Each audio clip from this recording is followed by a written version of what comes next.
Hyderabad Pragathi Nagar BNT కాలనీలో bike పై వచ్చిన ఇద్దరు గొలుసు దొంగలు రోడ్డుపై నిలిచిన మహిళ మెడలో నుంచి పుస్తల తాడు తెంపుకునే ప్రయత్నం చేశారు.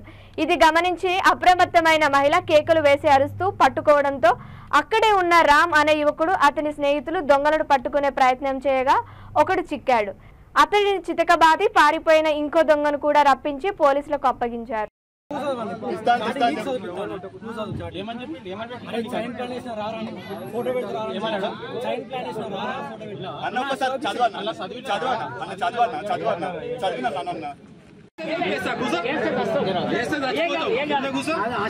బాబు